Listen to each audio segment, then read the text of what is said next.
அனைவருக்கும் வணக்கம். தலைப்பு பூமரேங்க். பூமரேங்க்னா நம்ம எல்லாருக்கும் தெரிஞ்சது தான். நம்ம விட்டோன்னா பூமரேங்க் நம்மக்கிட்ட திருப்பி வரும்.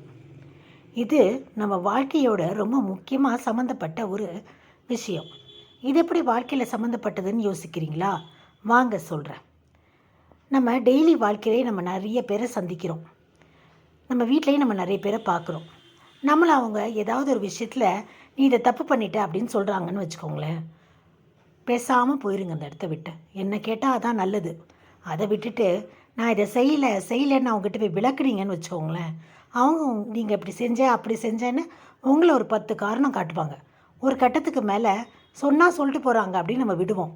அப்போ என்ன பண்ணுவாங்க, நம்ம தலை மேலே ஏறி உட்காந்துக்கிட்டு நமக்கு ஒவ்வொன்றுக்கா அட்வைஸ் பண்ண ஆரம்பிப்பாங்க. கடைசியாக நம்ம உட்காந்து இதை கேட்டுக்கிட்டே இருக்க வேண்டியது தான். இதே நீங்கள் அவங்க சொன்னால் நீங்கள் பெருசாக கண்டுக்காமல் இந்த இடத்த விட்டு போயிட்டீங்கன்னு வச்சுக்கோங்களேன், எத்தனை முறை சொல்லுவாங்க? 1 முறை, 2 முறை, 100 முறை, அப்புறம் சொல்லவே மாட்டாங்க. நான் உங்களை எல்லா விஷயத்துலையும் சொல்லவில்லை, தேவையில்லாத விஷயத்தை விட்டுருங்கன்னு சொல்கிறேன். நன்றி.